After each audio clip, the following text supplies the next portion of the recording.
Il est malade. Voilà comment les diables se glissent. Ok?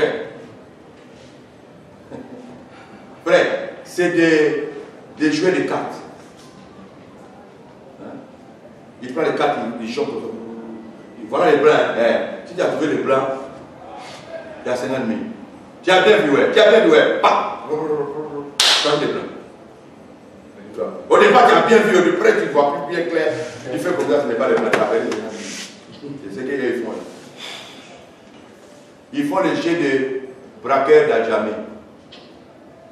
À la casse. Il dit à la casse. Marché noir. Au black. Si tu vas au black, tu veux appeler portable, frère. Si tu trouves quelqu'un dans la rue, si tu es vraiment prudent, tu peux payer ça moins cher à lui. Là, tu prends tes produits. Toi, tu vas pas cher à lui. C'est combien? 20 000. Tu décides de payer. Tu prends ça même temps. Quand ça marche là, tu t'es attrapé comme ça, ouais, tu mets dans la poche. Et puis tu donnes son argent. Si tu dis, donc je vais mettre l'emballage, quand ça va rentrer dans le sachet là, ça va sortir fourreau. Ce qui va te donner là, tu seras surpris. Parce que j'ai été victime de ça. Les gars m'ont prêté portable. Je disais que ma femme n'a pas de portable, j'ai payé portable pour elle. Donc, j'étais parti payer les rideaux de la maison. Mais quand j'ai vu portable, en même temps, j'ai pensé à ma femme. Ah, elle n'a pas de portable, je vais payer quand même portable pour elle. Donc, on a négocié, on est tombé à 15 000. 15 000 est d'accord. Où j'ai fait d'accord. Ok. J'ai essayé là, il dit, je vais mettre ça sur la fourreau. Et tout ça, l'emballage, d'accord. Donc, il a mis.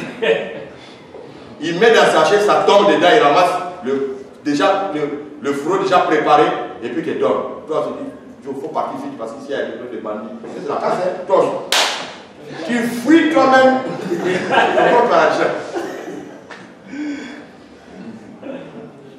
Je fais quelques pas, je dis, oh attends, il faut que je vérifie quand même portable là. J'ouvre comme ça, je ne sais pas portable devient lourd. J'ouvre le fourreau comme ça, frère, c'est la terre. Ce n'est pas de la magie, c'est manque de prudence. Le mouvement là, rapide. Donc je vous informe en même temps. Moi aujourd'hui je suis instruit, je suis un homme prudent. Donc tu vas porter à l'Angélica, ok d'accord. Tu mets dans ta poche, tu as fait ça, tu mets ça dans la poche. Et puis tu donnes son âge. Tu es parti avec ton portable. Ben, lui va regretter. Donc c'est ce qu'ils font. Ils voient, les gens ne sont pas prudents. Dieu, dans la sainteté, il a parlé par le prophète. Chaque année, chaque temps, Dieu envoie un nouveau prophète. Il envoie un nouveau prophète pour parler à son peuple. Et au temps de Noé, il a mis le temps de Noé. Vous voyez, Dieu a envoyé Noé pour parler à son peuple, ils n'ont pas écouté. Dieu les a exterminés. Voilà. Donc en notre temps, si Dieu envoie son prophète, si tu n'écoutes pas, il sera exterminé. Si moi je comprends que dans notre temps, Dieu parle que par le Fils. Si je comprends qu'il y a qu'un seul prophète majeur qui par son sang, le tabernacle à l'alliance fut inauguré. Et que c'est lui seul qu'on doit prêcher. Frère, je ne peux pas croire ces conneries là. Mais comme vous savez que tout le monde tremble pour aller au ciel, vous ne pouvez pas aller à l'enfer, je vais les croire. Et là maintenant ils vont rentrer dans les faux trucs et vous ne voulez plus. Ce qui est tordu, nous on redresse. Donc c'est le temps de redresser tout ce qui est tordu. Amen, amen. Amen. Frère, nous allons continuer à voir un peu l'apôtre Paul. Paul écrit la lettre. Simple lettre que Paul écrit aux Romains, pour ne pas dire épître. Mais il commence sa lettre, il va leur faire comprendre que moi je suis qu'un simple serviteur de Jésus. Il écrit avec précision, pour ne pas qu'un jour les gens l'adorent et les vénèrent. Lisons Romains chapitre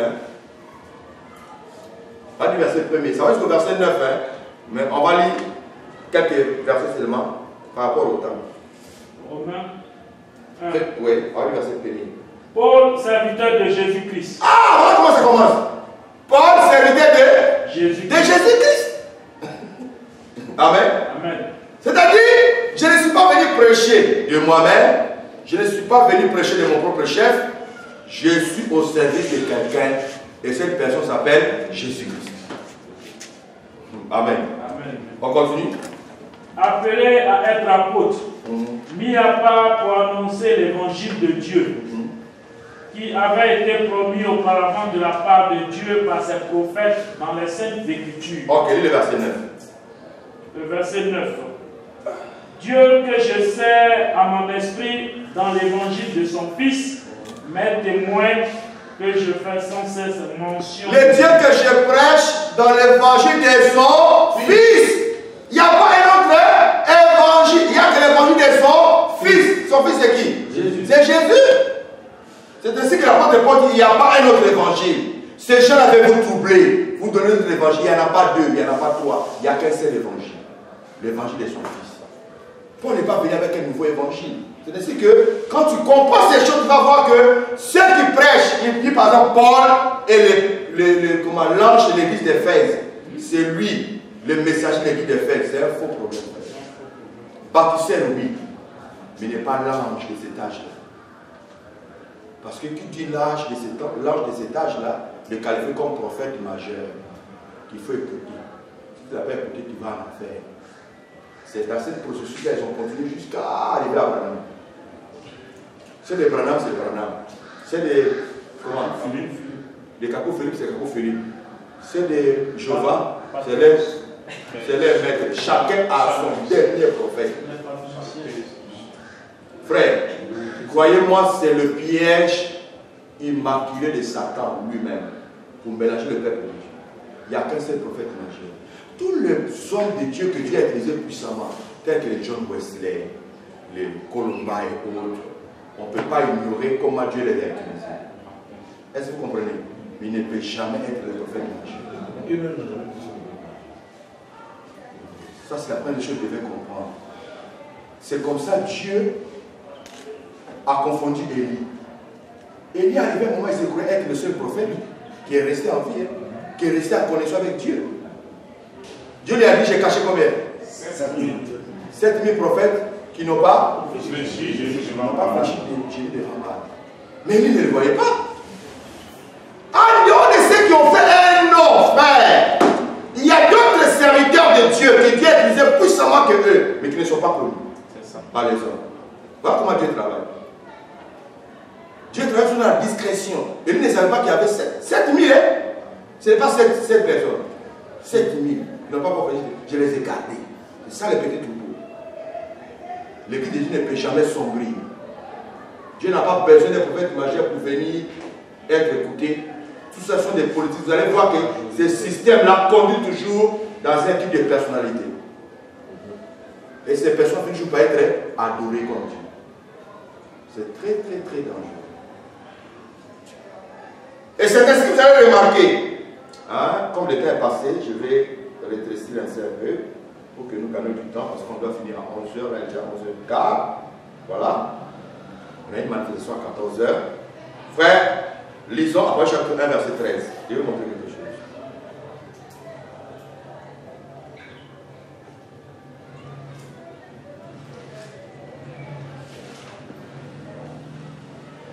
Apocalypse 13. Apocalypse 1, verset 13. Apocalypse 1, verset 13. Et au milieu des 7 chandeliers, Il faut voir le verset 12. à partir du verset 12, Oui. je me retournai pour connaître quelle était la voix qui me parlait. Et après, Ici, Jean, dans sa vision, il y a une voix qui l'appelle. Il faut commencer verset 11, tu vois. qui disait ce que tu vois. Et Non, 10. je fus ravi en esprit au jour du Seigneur, et j'entendis derrière moi une voix forte, comme le son d'une trompette. J'entendis derrière moi une voix forte comme la voix d'une trompette.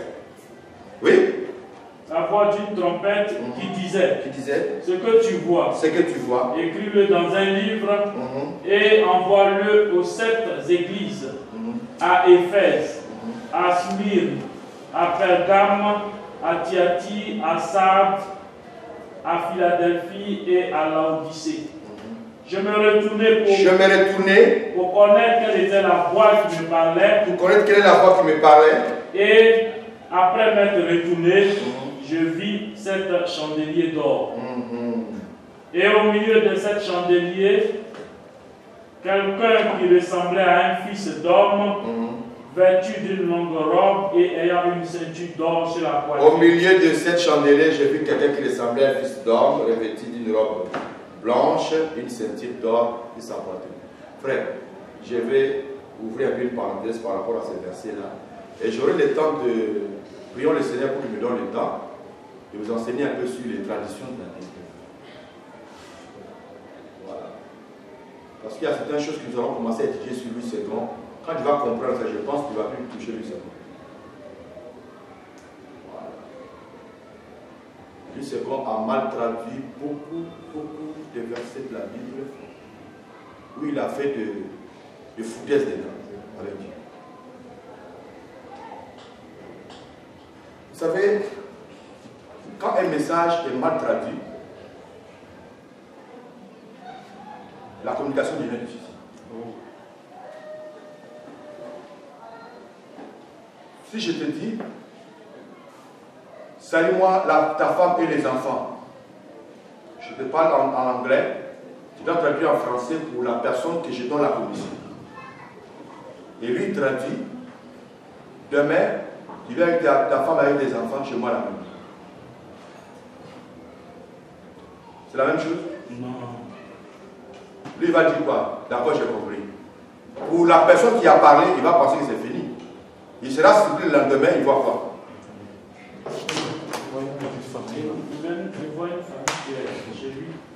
Il voit tu viens, la personne vient avec sa femme et ses enfants. Il dit, mais vous ne m'avez pas prévenu, vous venez, il y a quoi? Non, c'est toi qui as dit de venir avec la femme. Je dis, non, moi je n'ai pas dit ça. Non, c'est ce que l'autre a dit. Ah, donc il a mal traduit ce que je lui ai dit. C'est-à-dire que si la traduction est mal faite, la prédication, l'enseignement devient difficile. Tout sera corrigé. Comprenez? Ok.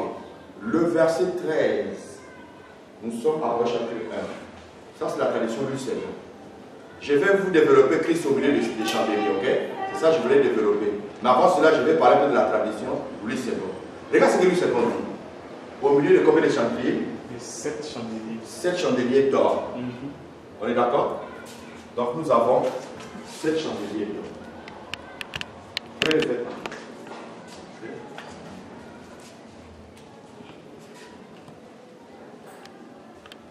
Apocalypse combien? Apocalypse 1, 10. Verset 13. Au milieu de 7 chandeliers d'or. Un chandelier a combien de lampes? 7 lampes. Donc on suppose que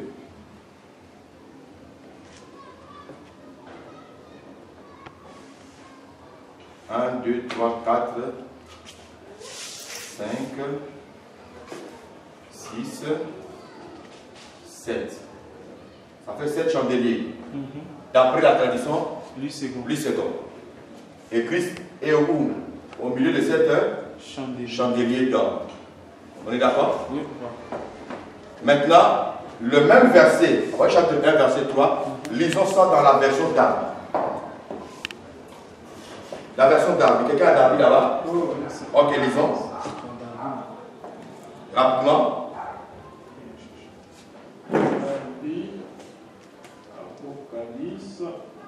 Apocalypse 1, 13.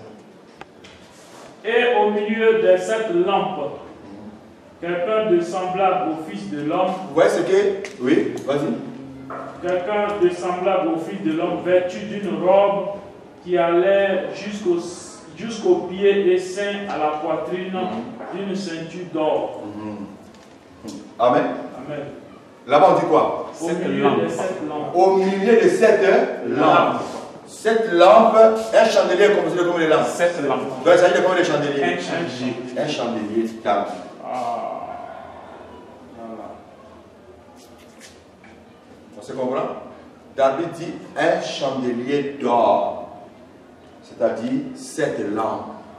Or, nous savons que un chandelier est composé de 7 lampes.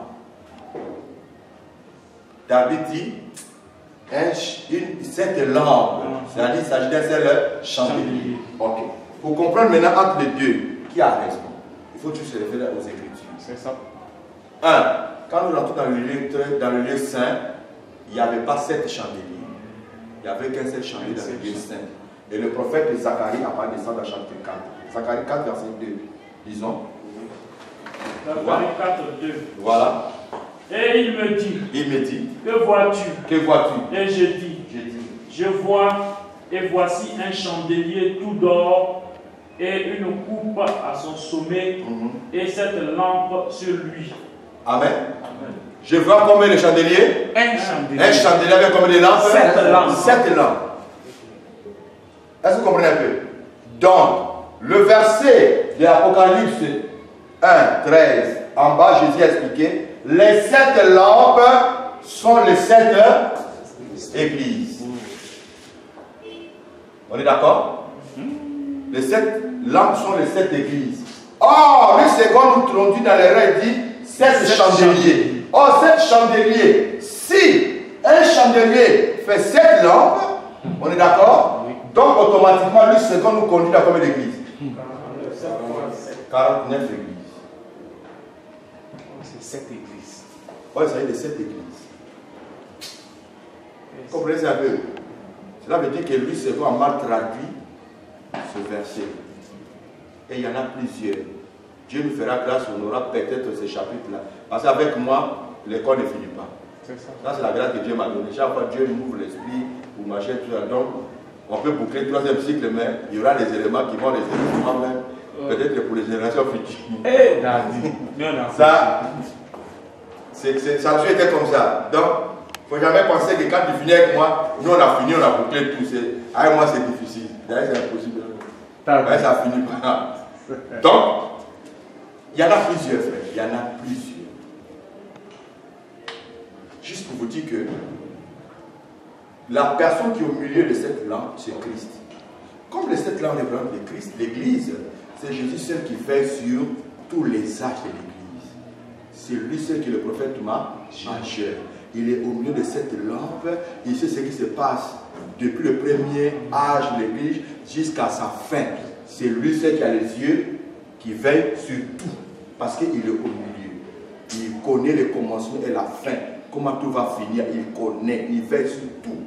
C'est ainsi qu'il a dit, ce n'est pas vous qui m'avez choisi, mais c'est moi je vous ai choisi. Et je vous ai aimé, établi afin que vous y allez vous porter des fruits. Et puis là, je dis, sans moi, vous ne pouvez porter du fruit. Vous ne pouvez rien faire. Sans moi, vous ne pouvez rien faire. Quelqu'un comprend? Donc on n'a pas besoin d'un prophète majeur à notre temps. Parce qu'il y en a déjà un qui a fait une alliance éternelle. Que Dieu bénisse sa parole. Amen. Je crois que vous avez été puissamment édifié.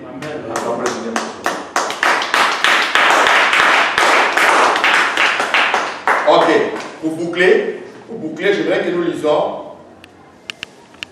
1 Corinthiens. Nous allons commencer d'abord en Matthieu 20, verset 26. Matthieu 20, verset 26, après Matthieu 23, verset 11. Regarde ce que Jésus dit, frère. C'est à cause de ça que j'exhorte tout le monde à se fier à tout ce qui est des grades, des honneurs inutiles. Il faut laisser ces choses. Matthieu 20, 26. Voilà. Il n'en sera pas de même au milieu de vous. Mais quiconque veut être grand parmi vous, qu'il soit votre serviteur. Amen.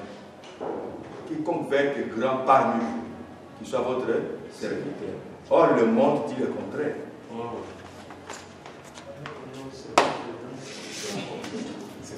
Ces personnes seront grandes devant Dieu, pas devant les humains. Quiconque veut être grand parmi vous, qu'il soit votre serviteur. Lis le chapitre 23, verset 11. Oui, Matthieu 23, 11. Matthieu 23, 11. Le plus grand parmi vous sera votre serviteur. Le plus grand parmi vous sera votre serviteur.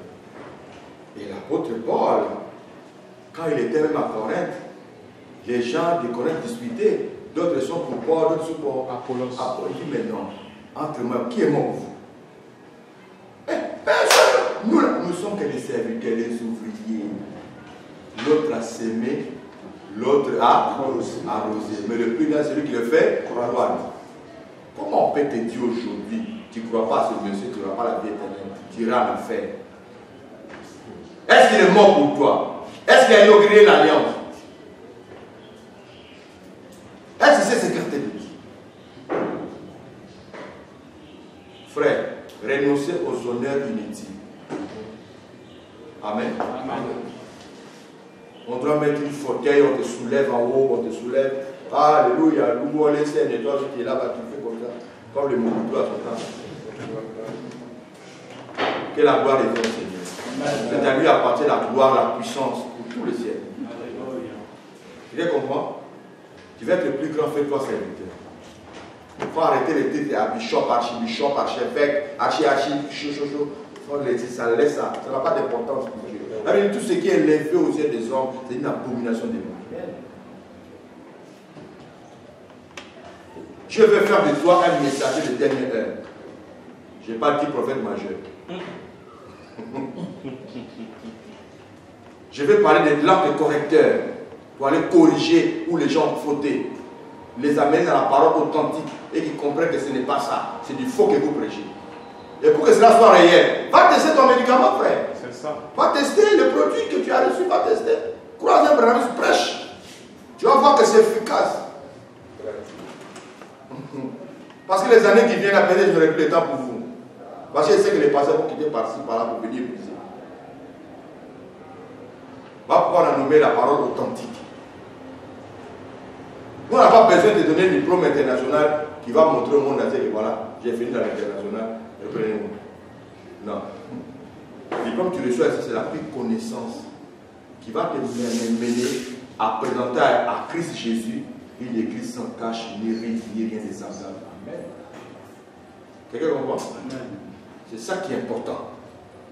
C'est la mission qu'on a confiée au sein du ministère. C'est eux, les précurseurs. Dieu a établi les 5 ministères pour l'édification de l'église corps de Christ. Parfaire l'église. Amener l'église à la maturité, à la connaissance exacte de la personne de Christ Jésus. Afin que nous ne soyons plus des enfants flottés à tout vent de doctrine. Et c'est les 5 ministères qui vont présenter à Christ une église sans tache ni rien de semblable. De présenter une belle femme. Et dit voilà comment on a taillé la femme là. Voilà. Pendant ce temps, il y a d'autres qui font l'escroquerie dans l'église, ressusciter des faux morts. Vous se faites un an.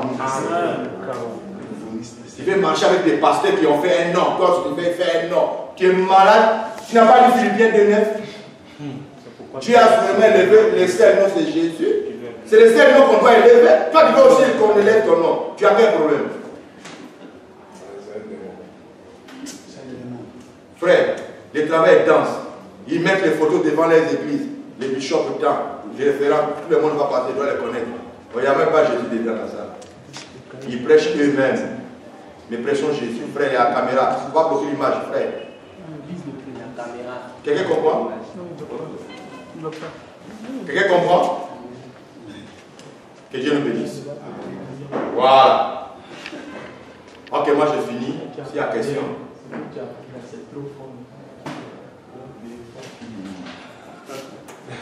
Il n'y a pas de questions. Voilà. Tout à l'heure, on a touché un peu côté. Lève-toi s'il te plaît, c'est pas fort. Voilà. On a